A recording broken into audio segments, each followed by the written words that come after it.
Assalamualaikum warahmatullahi wabarakatuh.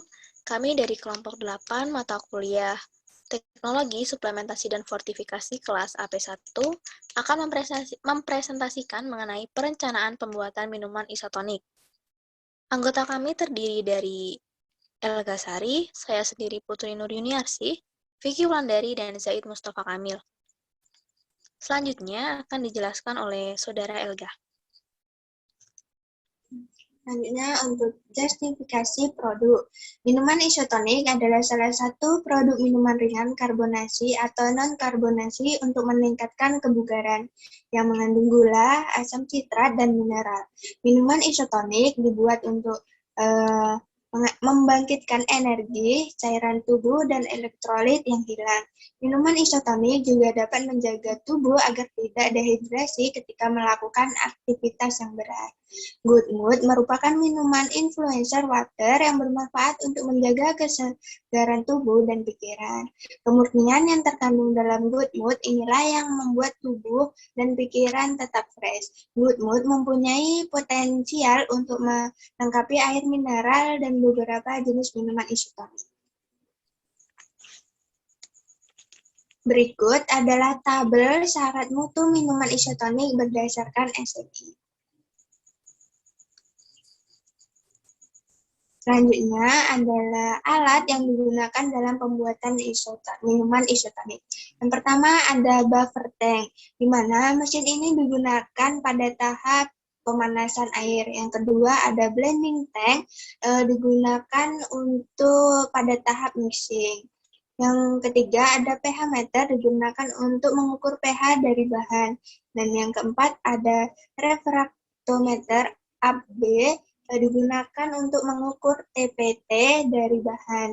Yang kelima ada blowing, filling, dan cumming, digunakan pada tahap hot filling dan slanging. Kemudian ada pasteurisasi, pasteurizer digunakan pada tahap pasteurisasi dengan suhu 80 derajat Celcius selama 15 menit.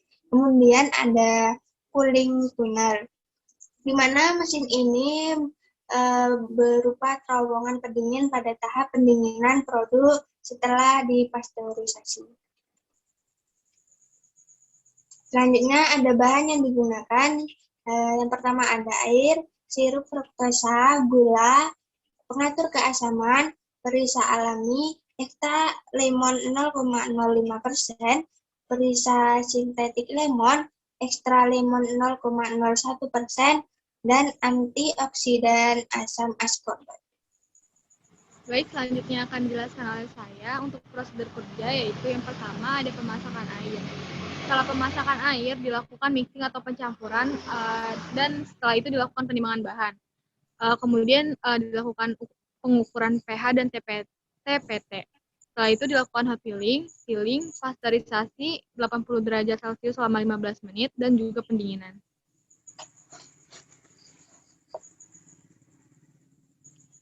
Kemudian di sini ada kapasitas produksi 60 kemasan per menit, yaitu kemasan yang dipakai 450 ml. Waktu pada setiap proses produksi yaitu pemasakan airnya 10 menit, penimbangan dan mixing 20 menit, pengukuran pH dan TAT 10 menit, hot filling dan sealing 15 menit, pasteurisasi 15 menit, pendinginan 30 menit. Jadi total waktu prosesnya yaitu 1 jam 40 menit. Kemudian total kerja per jam per hari itu yaitu 8 jam. Waktu proses dikurangin dengan total waktu proses yaitu menjadi 6 jam atau 360 menit. Dalam 6 jam dihasilkan 360 menit dikali 60 kemasan per menit, mendapatkan 216.000 botol kemasan per 6 jam. Banyaknya mili kemasan yaitu 216.000 dikali 500 mili adalah 108 juta mili. Kemudian di sini ada pembuatan formulasi. Dilakukan 3 formulasi, yaitu ada formulasi A, B, dan C, di mana bahan baku yang digunakan yaitu ada NaCl, KCl, Ca laktat, magnesium laktat, natrium sitrat, asam sitrat, sukrosa.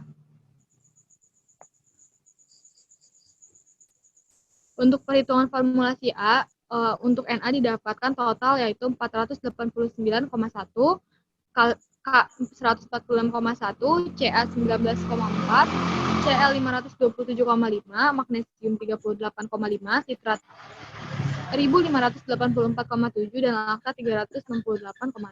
Untuk MEQ didapatkan Na yaitu 21,3, K 3,8, Ca 1,0, Cl 14,9, magnesium 3,2, sitrat 2,5 dan laktat yaitu 4,0. Selanjutnya akan dijelaskan oleh Zaid. Baik, selanjutnya yaitu MMOL dan MOSM yang telah didapatkan pada bahan-bahan yang telah digunakan. Yaitu didapatkan pada NaCl adalah MOL-nya 11,1 dan MOSM-nya 22,3. Untuk KCl yaitu didapatkan MOSM-nya itu 7,5, kalsium laktat 1,4, magnesium laktat 4,7, natrium sitratnya 13,5, asam sitratnya 20,0, vitamin C-nya 5,7, gulanya 233,9. Maka jika ditotalkan dari MOSM didapatkan yaitu 309,1 MOSM. Lalu dihitung kembali MOSM-nya per 3 kilo H2O yang dimana didapatkan 329,6.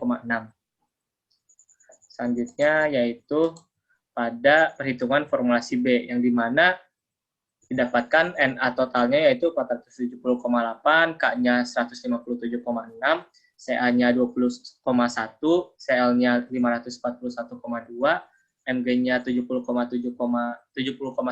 laktatnya 351,2, dan sitratnya 1562,7, yang dimana satuan yang digunakan yaitu miligram per liter.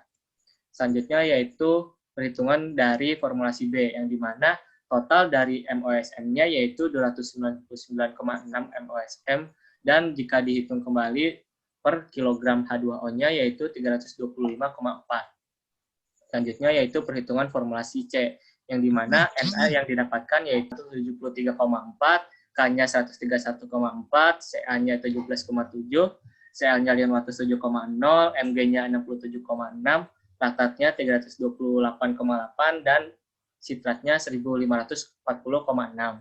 Selanjutnya, formulasi dari formulasi C yang didapatkannya yaitu totalnya dari MOSM adalah 311,2, dan jika dihitung per kilo H2O didapatkan 339,8.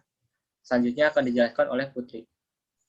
Nah, berikut adalah contoh perhitungan. Yaitu yang pertama ada miligram NaCl yang dihitung dengan rumus air unsur dikali jumlah unsur dikali jumlah bahan dibagi dengan MR bahan. Nah, sebagai contoh yaitu pada MgNaCl didapatkan air unsurnya yaitu 22,99 dikali jumlah unsurnya yaitu 1 dan dikali jumlah bahan yaitu sebanyak 639,4 dan dibagi MR bahan yaitu sebesar 58,45 sehingga didapatkan hasil MEQ Na sebesar 20,6.